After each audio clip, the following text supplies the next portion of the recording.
انہوں نے سمجھا کوئی آدمی ہے جو مجھے چھونا چاہتا ہے یا مجھے پکڑنا چاہتا ہے۔ تو حضرت جبرائیل علیہ السلام آگے سے بولے قال انما انا رسول ربک، میں تو اللہ کا بھیجا ہوا فرشتہ ہوں، میں آدمی نہیں ہوں، آپ گھبرائیں مت۔ لِأَهَبَ لَكَ غُلَامًا زَكِيًّا، کہ میں تجھے ایک ستھرا بیٹا یعنی خوشخبری دینے آیا ہوں کہ اللہ تبارک و تعالیٰ تجھے اولاد سے نوازے گا، ابھی شادی نہیں ہوئی تھی۔ قالت انا یکون لی غلام، حضرت مریم نے کہا میرے ہاں لڑکا کیسے پیدا ہوگا، بچہ کیسے پیدا ہوگا، ولم یمسسنی بشر، مجھے تو کسی آدمی نے چھوا تک نہیں، ولم اکو بغیہ، اور نہ میں بدکار عورت ہوں۔ دو طرح سے اولاد پیدا ہوتی ہے، ایک حلال طرح سے نکاح کے ذریعے، ایک بدکاری کے ذریعے۔ نہ میں نے بدکاری کی ہے، نہ میں نے ابھی نکاح کیا ہے، کیسے میرے ہاں جو ہے بچہ پیدا ہوگا۔ قال کذالک، جبرائیل علیہ السلام کہنے لگے کہا ہے میرے رب نے یوں ہی۔ قال ربک ہوا علی ہین، فرمایا میرے رب نے کہا ہے یہ میرے لیے آسان کام ہے، اولاد کو پیدا کرنا یہ میرے لیے آسان کام ہے۔ وَلِنَجْعَلَهُ آیَةً لِلنَّاسِ، اور اس کو میں نے نشانی بنانا ہے آنے والی دنیا کے لیے، تا قیامت جتنی مخلوق آئے گی اللہ کی اس کے لیے نشانی بنانا ہے، وَرَحْمَةً مِنَّا، اور اپنی طرف سے ایک رحمت بنانا ہے اس اولاد کو۔ وَكَانَ أَمْرًا مَقْضِيًّا، اور یہ کام اللہ نے ٹھہر چکا، یعنی اللہ نے ارادہ کر لیا ہے اس کا۔ تو حضرت مریم علیہ السلام پیچھے ہٹتی گئی اور ایسے باتیں کرتی گئی اور دیوار کے ساتھ لگ گئی۔ حضرت جبرائیل علیہ السلام نے ان کو چھوا نہیں بلکہ ان کے ایسے آستین کو پکڑا اور ایسے پھونک ماری۔ پھونک مارنے کی دیر تھی، حمل میں نہیں ٹھہرا بلکہ بچہ جو ہے پیدا ہونے کے قریب آ گیا۔ جیسے اگر ویسے حمل ٹھہرتا تو لوگوں کی کئی طرح کی باتیں 9 مہینے سننی پڑتی حضرت مریم کو، اور لوگ آوازیں کستے حضرت مریم پر، لیکن اللہ تبارک و تعالیٰ نے فوراً جو ہے وہ کام کر دیا، بچہ جو ہے درد ذہ جو ہے پیدا ہونا شروع ہو گیا۔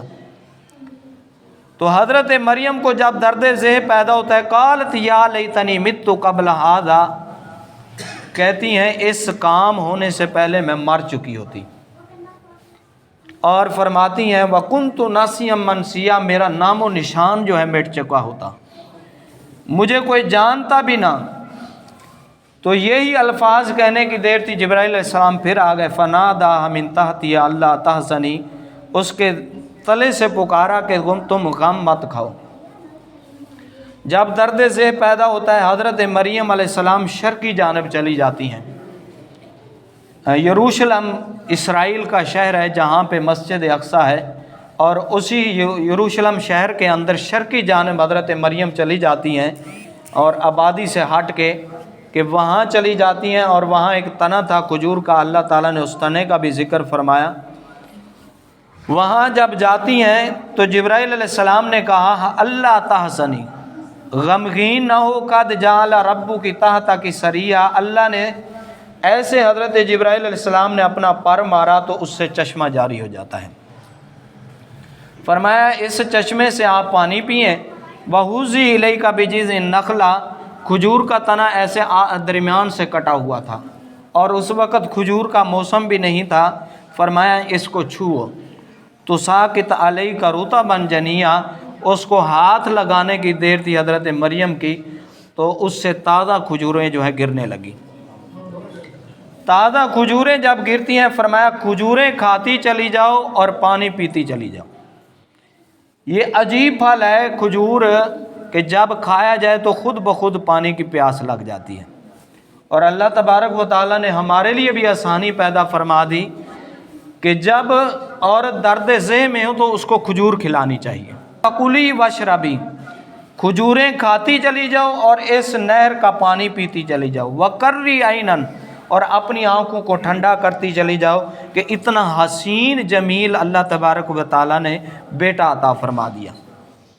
حضرت عیسیٰ علیہ السلام گود میں ہیں، 1-2 لمحہ لگا ہوگا، اور حضرت عیسیٰ علیہ السلام جب پیدا ہو جاتے ہیں تو حضرت مریم علیہ السلام اور زیادہ پریشان ہو جاتی ہیں۔ کہ پہلے تو میں نے سمجھا کہ شاید میرے پیٹ میں درد ہے، جب پیٹ پھول گیا اور مجھے پتہ چل گیا کہ یہاں سے کوئی چیز نکلنے والی ہے تو میں بیابان میں چلی جاتی ہوں۔ اب یہ بچہ پیدا ہو چکا ہے، میری دوہری پریشانی کہ میں وہاں جا کر بستی والوں کو کیا کہوں گی۔ تو حضرت مریم علیہ السلام کو اللہ تبارک و تعالی نے فرمایا فقولی انی نذرت، تو انہیں کہنا ہے میں نے نظر مانی ہے للرحمانی، رحمان کی، اللہ تبارک و تعالی کی صومن، روزے کی۔ اس وقت روزہ اسی طرح رکھا جاتا تھا۔